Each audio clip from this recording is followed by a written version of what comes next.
Here we have a table of positive tests, negative tests, and people who have cancer and don't have cancer. We're told that we have a sensitivity of 72.1 and a specificity of 93.2. Okay. We're also told that we are doing 122 million men, and 16% of them have prostate cancer. Now, the first thing we need to do is put the total in the bottom right box. I'll call this box 1. And that's going to be 122 million. I'll just enter 122, and we'll do the whole table in millions. Let's put that at the top and remind ourselves of that. Now, we need to complete this table before we can answer any questions about it. So here's how you complete the table. Number 2. Remember that in line 3 of this question, it says 16% of men have cancer. So we are going to take that 16% and multiply it by the total, and put that in the has cancer total. I'm going to call that box 2. And of course the total was box 1. So here I'll say equals box 1 times 16%. And we get 19.52 million men having cancer.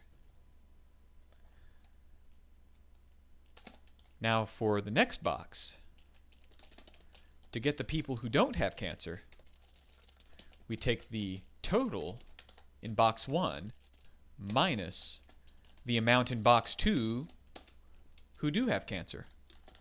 And I'm going to call this box 3.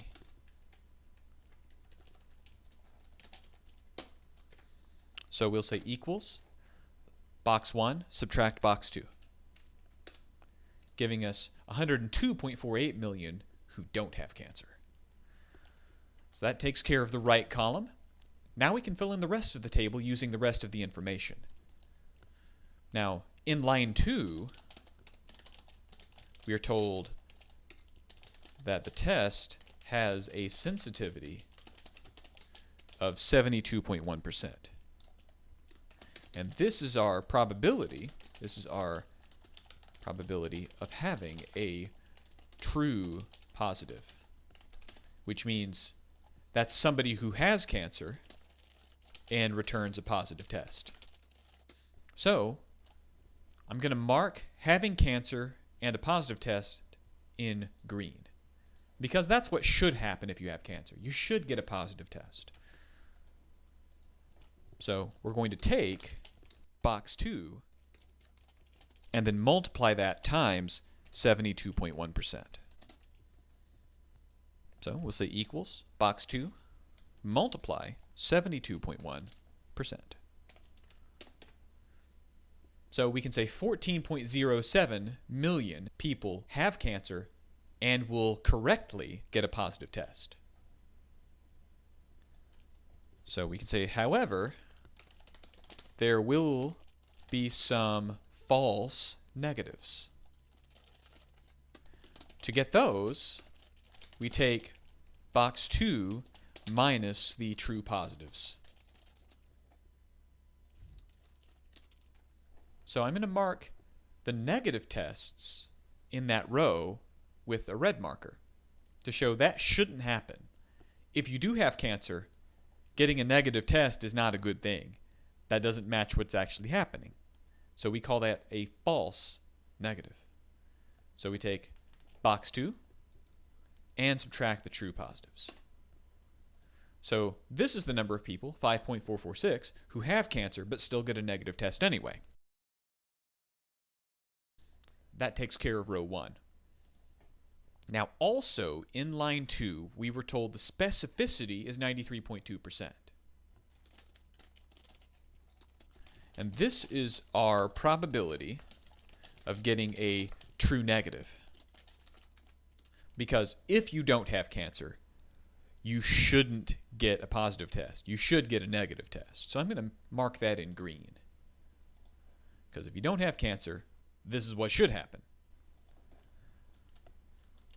So true negative means not having cancer and correctly getting a negative test.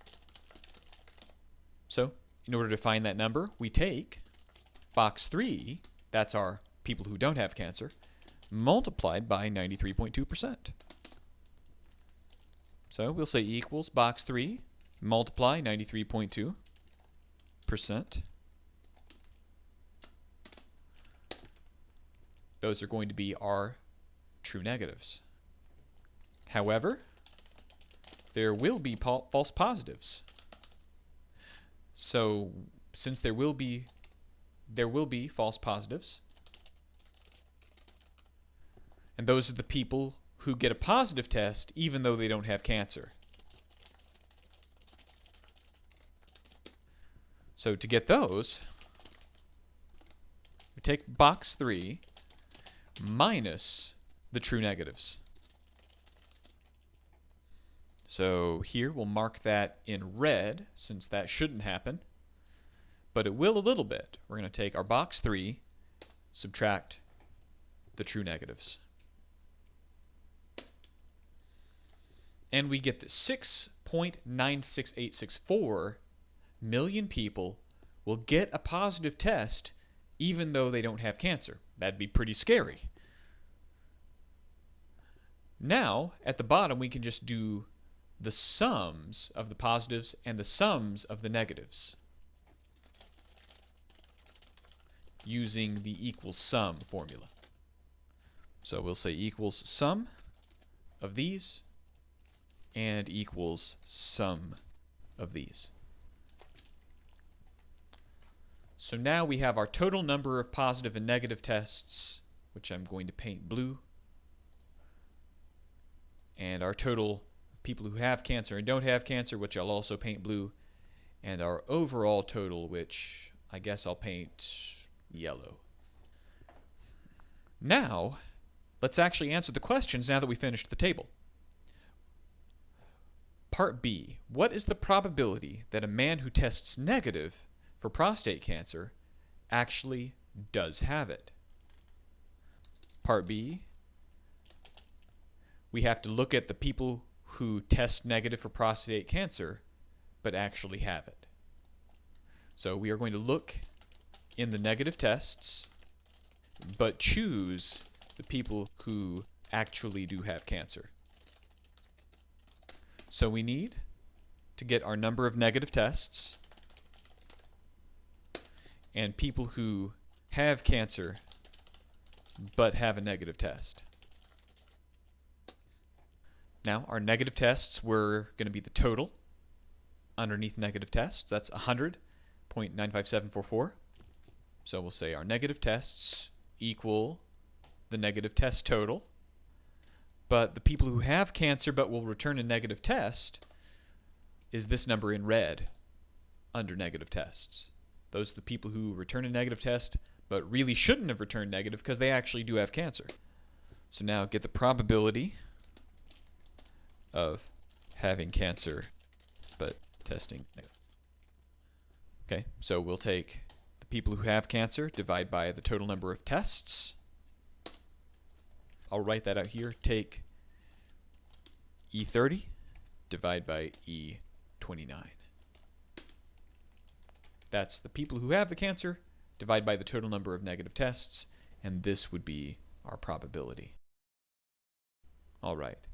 Part C asks, what's the probability that a man who does test positive doesn't actually have prostate cancer? So for part C, we look in the positive tests, but choose the people who don't have cancer. We need our positive tests, but we need the people who don't have cancer but test positive. So our positive tests were 21.04256. We will say equals that number. And then the people who don't have cancer but still test positive. So that would be this red box right here for the people who tested positive but don't really have it. So if we want the probability of don't have cancer but test positive, for this we're going to take E38 divide by E37. That's going to be the 6.96864 divided by the 21.0426, and this would be our probability. And so that's how we find parts B and C. Now, it also asks part D, based on the data we just calculated. If you're a patient and get a positive test result, what do? Should we repeat the test, have an additional test done, or go ahead with treatment? And the number we need to pay attention to here is the 33,117. So if we test positive, we have about a 33% probability of not really having cancer. So that's significant. So if you have a test for cancer and there's a 33% chance of being wrong, I don't know that I would trust that. So it would be a good idea to have a different test done. Hopefully, one that has a lower probability of incorrectly returning positive for people who don't have cancer. Or to put it another way, something with a much higher specificity. Because the higher your specificity, the fewer false positives you get.